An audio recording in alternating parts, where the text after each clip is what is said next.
Oh, hi, how you doing? You all right? I'll tell you why I'm sat here in a second. Firstly though, I want to say this video is sponsored by Surfshark. Surfshark is a VPN which encrypts all the information on your device, so bad people can't get to your stuff. I use it all the time when I'm out and about and I'm using public networks such as in shopping centres, swimming pools or anywhere else like airports. Said airports. Swimming pools? You can also use it to change your location, so what I want to do when I want to watch Netflix, I can change it to American Netflix and I know I'm going to be safe. So I can watch American Netflix in England and England Netflix in America. And you'll all be happy to know I finally finished The Walking Dead and my missus tells me I can't watch all else yet. Your data is secure online because Surfshark do not track or store any of your personal information. If you use promo code Ben Pearson, you get 83% off and free... 3 extra months for free. 3 extra months for free. In all seriousness, Surfshark, thank you so much for everything you've done for us. It is brilliant. It helps us get where we are and we truly appreciate your help. Thank you. At the end of this video, I'm going to tell you why I'm sat in this seat with this microphone at my face. Now, on with the video. Roll VT. My pet peeve in the police, one of my biggest pet peeves is burglars. I hate burglars. I hate them with a passion. I hate them more than football hooligans, and that's saying a lot. The person that thinks they've got the right to come to your house, break into your house and steal your possessions because they can't be asked getting a job. They're not the scum of the earth, they're the dross that feeds on the scum of the earth, if that makes sense. My first ever encounter with a burglar was when I was about 12 years old, and I lived in my old house and it had a big bay window, and I remember looking out of the bay window and I could see on the other side of the wall, other side of the road, we had a wall which was about 2.5, 3 foot high, and I could see 2 police officers laying on the belly, and they were like, is it frog crawling or something? You know, when they're doing this frog crawling, and they're crawling up road. I'm thinking like, but this is what when police were proper old school with blue woolly jumpers on, with patches on, big radio, slacks on, and this sort of thing, Doc Martin shoes, and they're crawling up road. And then as I look to the top of the bit of road where it comes around the corner, there's an old escort police car coming around the corner, and then behind it there's a Sierra, which obviously it's a traffic car, coming around, and they get out and they open the doors. And was that officer, what's going on? And it turned out the house opposite us were being burgled, and the police were literally coming in to the road, get the burglar. And it was seconds later, they were all stood up and there were like all this melee, they were shouting going on, people were jumping on everybody, and they ended up getting this burglar and dragging him out of the house, and they actually burgled on premises. So it's like that thing of, it's always stuck in my mind watching things like that, thinking, why should you go into someone's house and take their possessions? It's just wrong.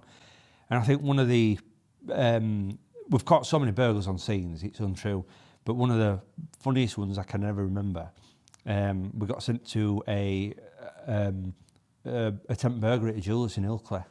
And if you know Ilkley, there's a big car park and then there's like a set of buildings in the middle. And on one side, it's probably, say, 15 foot up, and it goes into big stone-built houses.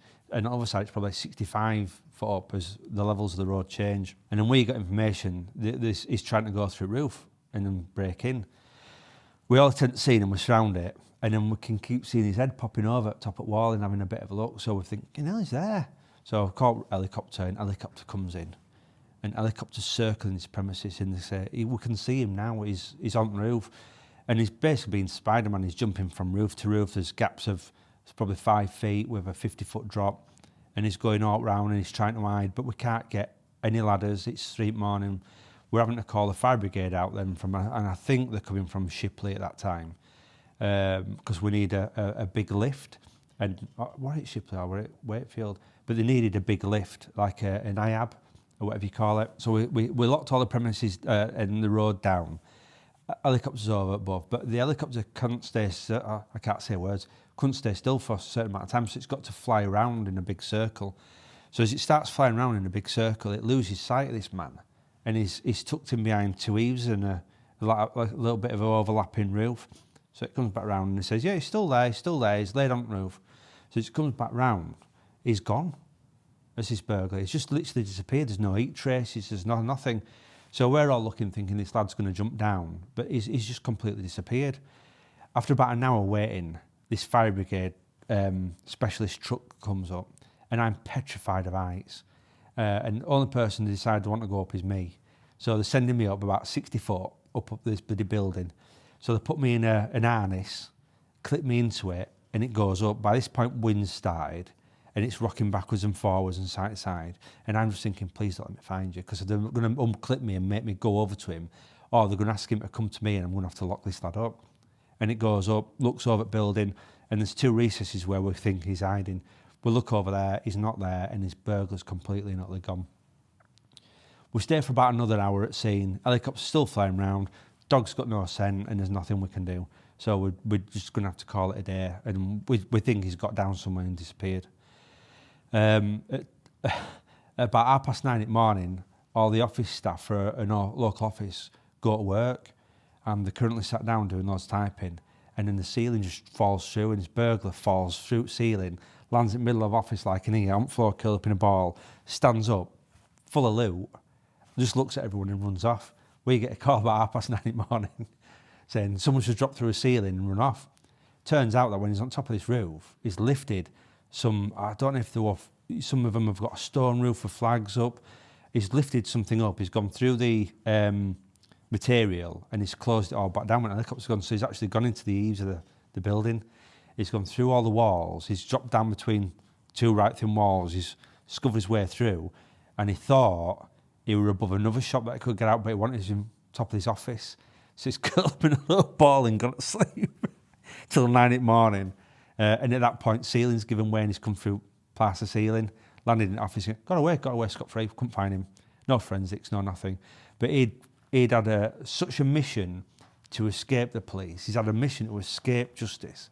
And he's such a, all can I put it, is such a wise person to do what he's done and then wait. And all he had to do was wait it out because there was no way we could find him. But it's like, that's probably one of the best we've got.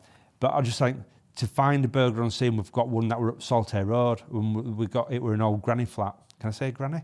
Grandma flat, grandma's house, grandma's fortress, whatever, grandma's house.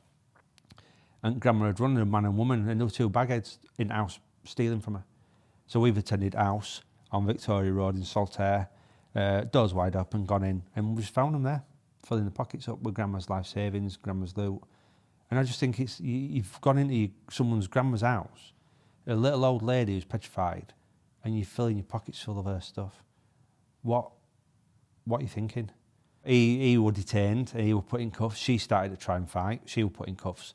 But I just think the attitude of, I can come into your house and take what you want is fucking disgusting to me. What are the laws for like homeowners? Like if I found somebody in my house, what can you get away with? So the terms of the law is basically it's self-defence. So you're allowed to use as much force feasible.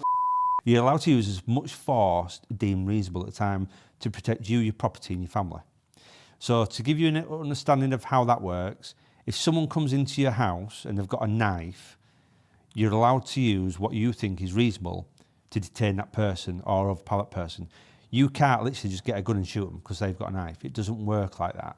But if you had a gun, I'm not saying, if you're looking at the theories of having a gun, you could point a gun and say, look, you're being detained. You can't just shoot someone. If they come in with a gun and you had a gun, you can point a gun, but I'm talking hypothetically here. Yeah.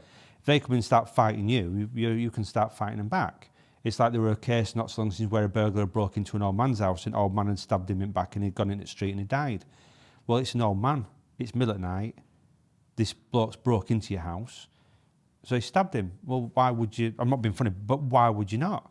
Now, if it were a 25-year-old man that were a bodybuilder, ex-special forces that were in the house, and burglar brought him, well, if he'd stabbed him, that's not reasonable, is it? He can defend himself. Now, if the bloke had a knife, he's perfectly all right to fight, and if the bloke's knife ended up getting embedded, that's different. But it's about what's reasonable. You cannot just pick a weapon up and go outside your house. That's premeditated. If you're having a fight with someone and something happens, that's different. But everyone knows, and every judge in the country knows, every CPS lawyer knows, and every member of the public knows, if someone breaks into your house and you have to fight, you will fight for your life, for your family. And it's only at a certain point when you're thinking, like, this has got to be, the man's subdued, the man's unconscious, he's injured, or lady, that's when you stop. If you carry on past that moment, that's when the crime starts. So always be aware that there's a certain level. Now, when people say someone breaks into my house, I'll kill them. Well, you can't just kill someone. But the idea being is, once you've gained control or subdued that person, that's it. You stop. You ring 999 and say, this is what's gone on. And we've had it loads of times. There was one up Fell Lane at Keighley where the calls come in and the homeowner's come down to the front room, found someone in his front room, he's given him a slap or two, held him down. The police have got there. Bloke, first thing the bloke wants to do, the burglars want to complain to police. He's assaulted me. There were no assaults taking place as far as we're concerned. There were not run. And people were going, oh, that's against the law. No, it's not against the law. He's detained this man on his own property. He's used reasonable force. And that were it. No, nothing. You just don't pick a knife up and ram it through someone's neck. But yeah, reasonable force and burglars is scum. If you're a burglar watching this, you scum. Hope you enjoyed the video. Right, I am excited because we have got a podcast lined up. We've got some amazing guests that have already been on and some that are lined up, telling us fantastic stories. So stay tuned and you'll be able to get it by early access on Patreon. If not, look out for clips on YouTube and it's going to be on Spotify. See you soon.